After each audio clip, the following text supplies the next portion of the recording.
Здравейте хора, споделям ви как започва днес моя ден. Реших да си взема малко цветя и да създам повече уют вкъщи.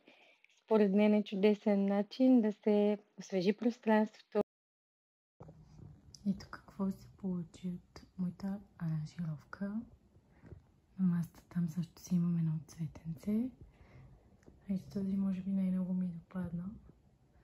Едно напомняне, че никога не е излишно да си купим цветя дори и без повод.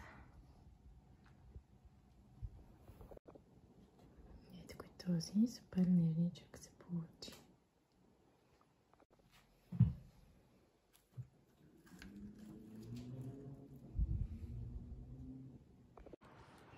И след това е време да правиме пазара, да подготвя нещо. Ще ви дам идея за бързен и вкусен обяд, който се получава супер лесно и с малко продукти. Тук съм си взела и нещо сладичко. На тигана сложих едно пилешко, което предварително съм овкусила и се получи доста добре на оребрен тиган. Горе-долу за половин час, 15 минути от всяка страна и станаха много красиви и вкусни пилешки филенца.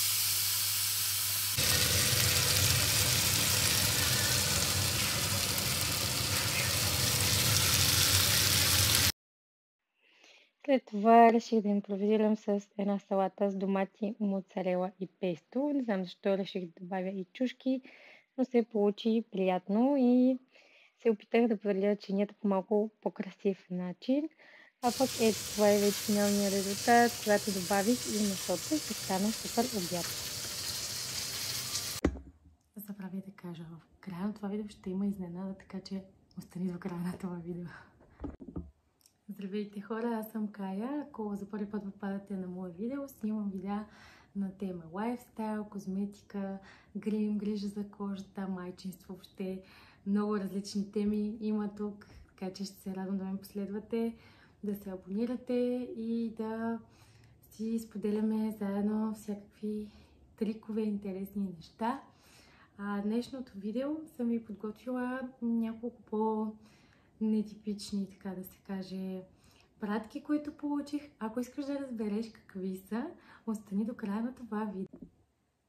Така, започваме с първата пратка. Аз съм я отворила от Inner Essentials. Ако не сте ги чували, те са българска марка, която предлага натурална козметика и аз ги харесвам. Изпробвала съм няколко неща, но в случая по-конкретно съм си взела програмата, която се води за спукани капилярчета, венички, такива неща, ако имате такъв проблем, защото аз имам микрокапилярчета, които естествено могат лазерно или да се третират по някакъв начин, но в момента просто не съм го направила и наистина намирам голямо облегчение в това.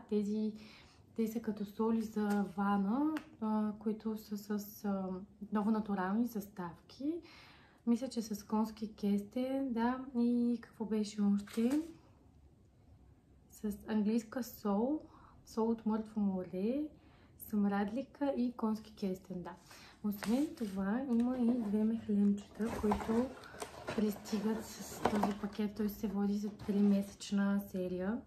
С ето такива две кутийки, които имат и специален накрайник. Със сигурност, ако имате някакъв сериозен проблем, обърнете се към лекар. Просто това е допълнително козметично решение. При мен много помага. Облегчава, ако се чувстват тежки, краката изморени. Препоръчвам да пробвате, но пак казвам, ако имате проблеми, вени, разширени, такива неща, обърнете се към съдоспециалист, защото е по-добре да има превенция при такива ситуации. Обаче е много хубаво, че на Essentials са помислили за някакъв такъв натурален, естествен начин, по който можем да повлияем на тези неща. Така че аз си ги използвам и съм доволна. Другата кутийка, която е при мен, много се вълнувам, е от Beyond the Yummy. Много я харесвам. Следя блога, инстаграма и рецептите наистина са супер. Аз съм си отворила вътре съдържанието, но запазих кутийката за да ви я покажа. Всъщност това е една много красива кутия. Ето така изглежда.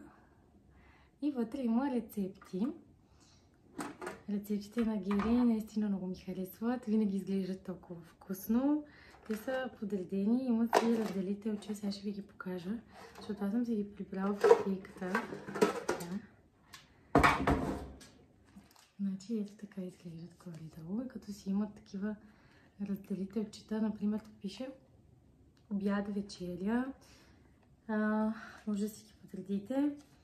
Сладката страна и такива всякакви темички, които много по-лесно може би помагат да се ориентирате къде да отворите. Ето пък тук има бабини спомени и моите рецепти.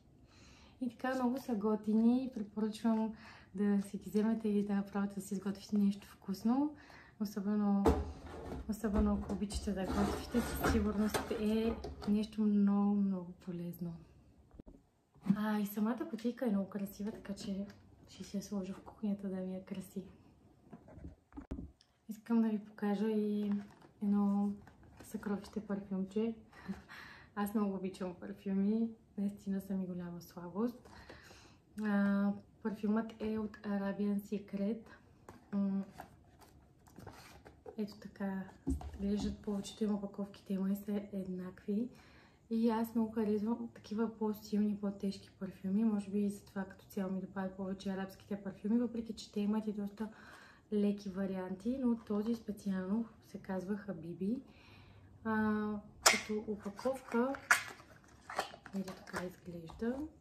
Стилна, изчистена е, класическа е, но самия парфюм е невероятен. Първо като го помирисах, помислих, че има ананас и беше много интересно, защото в последствие се оказа, че това е жасмин и роза. Разбира се, има и други нотки, но много е приятен. Абсолютно не е за всяка жена, но ако обичаш сладки парфюми с роза или такива по-женствени парфюми, които са по-силни, със сигурност много ще ти хареса. Парфюма се казва Хабиби, не знам дали казах. Абсолютно си заслужава да го пробваш. Произведен е в Арабските емирства, но всъщност сега видях, че самия аромат е направен във Франция. Като трайност издържлив е, може би аз просто привиквам с него и спирам да го усещам в някакъв момент. Определено може да се повтори, да си го носиш в чанта, защото опаковката не е чак толкова голяма, но аромата за мен е божествен. И сега, понеже ви обещах да има изненада в края на това видео, аз ще ви кажа каква е тя. Един от вас ще спечели 5 пълноразмерни продукта за грижа за кожата, които ще са от базова необходимост, ще са лесни за използване и за всеки тип кожа. Ако искаш ти да участваш и да си спечелиш една такава награда, да си направиш един летен подарък, коментирай това видео, като ми напишеш коя е любимата ти покупка през този месец.